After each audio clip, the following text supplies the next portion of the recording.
warahmatullahi wabarakatuh. Halo semuanya, nama saya Muhammad Naufal, dengan NIM 21023347 dari International Women University. Kali ini saya akan memaparkan materi Hakikat Ilmu Hukum dari buku Ilmu Pengantar Hukum karya Dr. H. Johansen SHMH, MKN, penerbit Ideas Publishing, Desember 2017, yang diambil dalam bab 1 untuk memenuhi tugas mata kuliah pengantar ilmu hukum dengan dosen Ibu Diah Pujiastuti SHMH.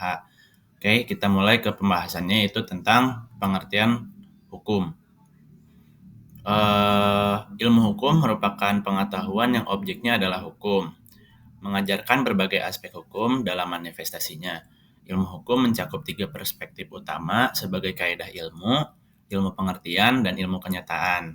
Nah, di Indonesia sendiri, pengantar ilmu hukum mulai digunakan sejak berdirinya Universitas Gadjah Mada pada 13 Maret 1946. Pengantar ilmu hukum bertujuan untuk menjelaskan inti, keadaan, dan hubungan bagian-bagian penting dari hukum, serta peraturannya, dengan berbagai jenis ilmu hukum lainnya seperti hukum pidana, hukum perdata. Hukum pidana ini mengatur hubungan antar individu dan masyarakat dengan penerapan yang hanya dilakukan saat dibutuhkan. Sedangkan hukum perdata ini mengatur hubungan antar subjek hukum dalam konteks keluarga dan masyarakat. Selanjutnya ada pengertian hukum. Nah, hukum ini didefinisikan sebagai sistem yang dibuat manusia untuk mengontrol perilaku, menjamin kepastian hukum, dan mendukung pelaksanaan kekuasaan kelembagaan. Beberapa ahli mendefinisikan hukum dengan berbagai perspektif. Seperti menurut R. Soeroso, hukum ini melarang serta memaksa disertai sanksi bagi pelanggarnya. Menurut Abdul Qadir Muhammad mendefinisikan hukum sebagai peraturan tertulis maupun tidak tertulis yang memiliki sanksi tegas untuk masyarakat. Selanjutnya ada dari Philip S. James menekankan hukum sebagai aturan yang membimbing perilaku manusia yang bersifat memaksa.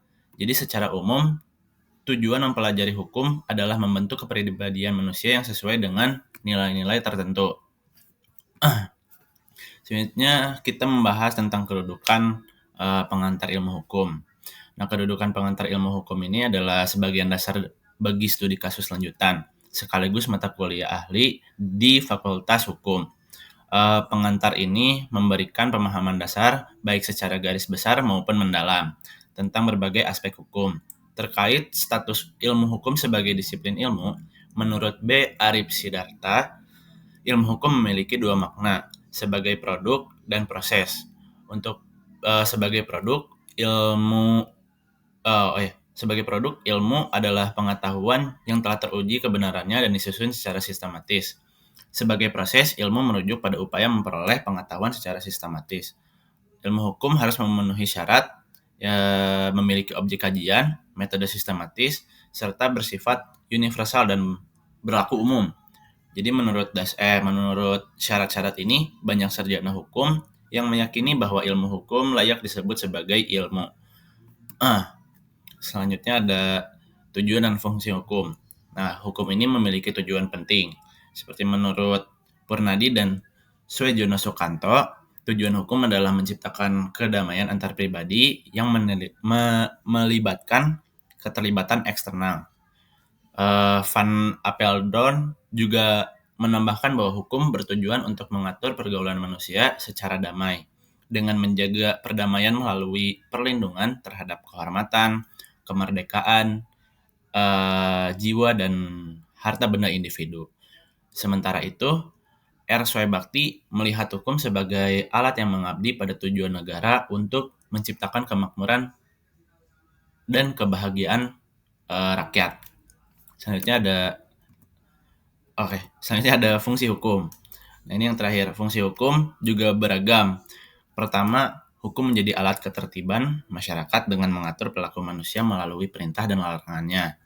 Kedua, hukum berfungsi sebagai sarana untuk mewujudkan keadilan secara lahir dan batin. Sifat hukum yang mengikat dan memaksa membuat masyarakat enggan untuk melanggar karena adanya ancaman sanksi. Selanjutnya yang ketiga ada hukum.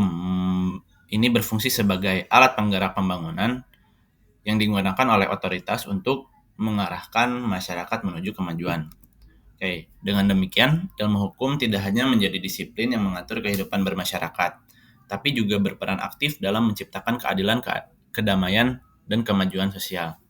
Oke, sekian